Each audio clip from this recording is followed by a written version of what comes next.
श्री गणेशाय नमः। श्री जानकी वल्लभो विजयते। श्रीमद् वाल्मीकि रामायण अयोध्या कांड का 18वां सर्ग। श्री राम का केकई से पिता के चिंतित होने का कारण पूछना और केकई का कठोरता पूर्वक अपने मांगे हुए वरों का वृत्तांत बताकर श्री राम को वनवास के लिए प्रेरित करना। महल में जाकर श्री राम ने पिता को केकई के साथ एक सुंदर आसन पर बैठे देखा। वे विषाद में डूबे हुए थे, उनका मुंह सूख गया था और वे बड़े ही दयनीय दिखाई देते थे। निकट पहुंचने पर श्री राम ने विनीत भाव से पहले अपने पिता के चरणों में प्रणाम किया और उसके बाद बड़ी सावधानी के साथ उन्होंने केकई के चरणों में भी मस्तक झुकाया। उस समय दीन दशा में पड़े हुए राजा दशरथ एक बार राम ऐसा कहकर चुप हो गए। इससे आगे उनसे बोला नहीं गया। उनके नेत्रों में आंसू भर आए, अतः वे श्री राम की ओर न देख सके और न उनसे कोई बात ही कर सके। राजा का वह अभूतपूर्व भयंकर रूप देखकर श्री राम को भी भय हो गया, मानो उन्होंने पैर से किसी सर्प को छू दिया हो। राजा की इंद्रिय में प्रसन्नता नहीं थी, वे शोक और संताप से दुर्बल हो रहे थे, बार बार लंबी सांसें भरते थे और उनके चित्त में बड़ी व्यथा और व्याकुलता थी। वे ऐसे दिखते थे मानो तरंग मालाओं से उपलक्षित अक्षोभ्य समुद्र शुद्ध हो उठा हो, सूर्य को राहु ने ग्रस्त कर लिया हो और अथवा किसी महर्षि ने झूठ बोल दिया हो। राजा का वह शोक संभावना से परे था। इस शोक का क्या कारण है, यह सोचते हुए श्री रामचंद्र जी पूर्णिमा के समुद्र की भांति अत्यंत विशुद्ध हो उठे। पिता के हित में तत्पर रहने वाले परम चतुर श्री राम सोचने लगे कि आज ही ऐसी क्या बात हो गई जिससे महाराज मुझसे प्रसन्न होकर बोलते नहीं हैं। और दिन तो पिताजी कुपित होने पर भी मुझे देखते ही प्रसन्न हो जाते थे। आज मेरी और दृष्टिपात करके इन्हें क्लेश क्यों हो रहा है। यह सब सोचकर श्री राम दीन से हो गए और शोक से कातुर हो उठे। विषाद के कारण उनके मुख की कांति फीकी पड़ गई और वे केकई को प्रणाम करके उसी से पूछने लगे, माँ, मुझसे अनजान में कोई अपराध तो नहीं हो गया जिससे पिताजी मुझ पर नाराज हो गए हैं। तुम ये बात मुझे बताओ और तुम ही इन्हें मना दो।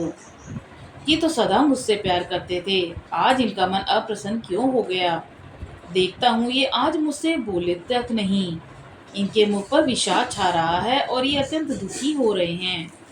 कोई शारीरिक व्याधि जनक संताप अथवा मानसिक चिंता तो इन्हें पीड़ित नहीं कर रही, क्योंकि मनुष्य को सदा सुख ही सुख मिले ऐसा संयोग प्राय दुर्लभ होता है। प्रिय दर्शन कुमार भरत, महाबली शत्रुघ्न अथवा मेरी माताओं का तो कोई अमंगल नहीं हुआ। महाराज को असंतुष्ट करके अथवा इनकी आज्ञा न मानकर इन्हें कुपित कर देने पर मैं 2 घड़ी भी जीवित न रह सकूंगा।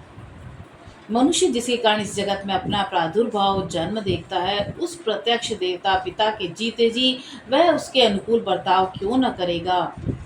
कहीं तुमने तो अभिमान या रोष के कारण मेरे पिताजी से कोई कठोर बात नहीं कह डाली जिससे इनका मन दुखी हो गया है।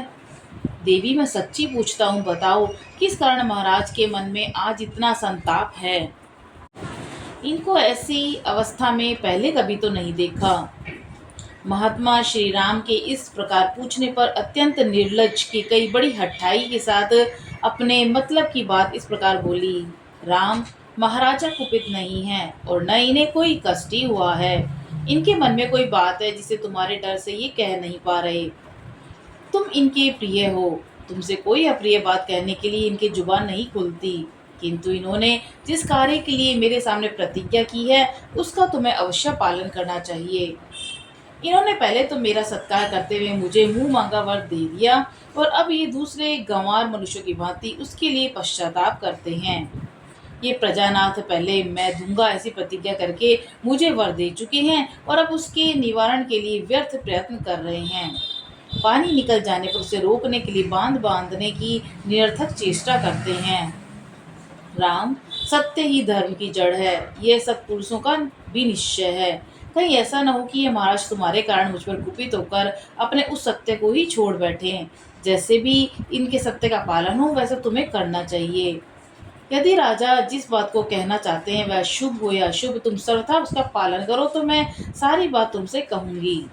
यदि राजा की कही हुई बात तुम्हारे कानों में पड़कर वहीं नष्ट ना हो जाए, यदि तुम उसकी प्रत्येक आज्ञा का पालन कर सको तो मैं तुमसे सब कुछ बोल कर बता दूंगी। तुमसे मैं स्वयं कुछ भी नहीं छुपाना चाहती और वे तुमसे कुछ कह नहीं सकेंगे।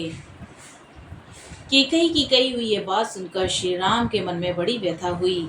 उन्होंने राजा के समीप ही देवी कैकई के इस प्रकार कहा, ओह धिक्कार है देवी, तुम्हें मेरे प्रति ऐसी बात मुंह से नहीं निकालनी चाहिए। मैं महाराज के कहने से आग में भी कूद सकता हूँ, तीव्र विष का भी भक्षण कर सकता हूँ, समुद्र में भी गिर सकता हूँ। महाराज मेरे गुरु पिता हितैषी हैं, मैं उनकी आज्ञा पाकर क्या नहीं कर सकता। इसलिए देवी, राजा को जो अभिष्ट है वह बात मुझे बताओ, मैं प्रतिज्ञा करता हूँ उसे पूर्ण करूंगा। राम दो तरह की बात नहीं करता है। श्री राम सरल स्वभाव से युक्त और सत्यवादी थे। उनकी बात सुनकर अनायक कैकई ने अत्यंत दारुण वचन कहना आरंभ किया। रघुनंदन, पहले की बात है कि देवासुर संग्राम में तुम्हारे पिता शत्रुओं के बाणों से बिंध गए थे। उस महासमर में मैंने इनकी रक्षा की थी और उससे प्रसन्न होकर इन्होंने मुझे 2 वर दिए थे। राघव, उन्हीं में से एक वर द्वारा तो मैंने महाराज से ये याचना की कि भरत का राज्याभिषेक हो, और दूसरा वर यह मांगा कि तुम्हें आज ही दंडकारण्य में भेज दिया जाए। नरश्रेष्ठ, यदि तुम अपने पिता को सत्य प्रतिज्ञा बनाना चाहते हो और अपने को भी सत्यवादी सिद्ध करना की इच्छा रखते हो तो मेरी ये बात सुनो। तुम पिता की आज्ञा के अधीन रहो। जैसी उन्होंने प्रतिज्ञा की है उसके अनुसार तुम्हें 14 वर्षों के लिए वन में प्रवेश करना चाहिए। रघुनंदन, राजा ने तुम्हारे लिए जो ये अभिषेक का सामान जुटाया है वह सबके द्वारा यहाँ भरत का अभिषेक किया जाए, और तुम इस अभिषेक को त्याग कर 14 वर्षों के लिए दंडकारण्य में रहते हुए जटा और चीर धारण करो। कौशल नरेश की इस वसुधा का, जो नाना प्रकार के रत्नों से भरी पूरी और घोड़े रथों से व्याप्त है, भरत शासन करें। बस इतनी ही बात है। ऐसा करने से तुम्हारे वियोग का कष्ट सहन करना पड़ेगा, यह सोचकर महाराजा करुणा में डूब रहे हैं। इसी शोक से इनका मुख सूख गया है और इन्हें तुम्हारी ओर देखने का साहस नहीं होता। रघुनंदन राम, तुम राजा की इस आज्ञा का पालन करो और इनके महान सत्य की रक्षा करके इस नरेश को संकट से उबार लो। कैकई के इस प्रकार कठोर वचन कहने पर भी श्री राम के हृदय में शोक नहीं हुआ, परंतु महानुभाव राजा दशरथ पुत्र के भावी वियोग जनित दुख से संतप्त एवं व्यथित हो उठे। इस प्रकार श्री वाल्मीकि निर्मित आश्रमायण आदि काव्य के अयोध्या कांड में 18वां सर्ग पूरा हुआ। बोलो सियावर रामचंद्र जी की जय, पवन सुत हनुमान जी की जय।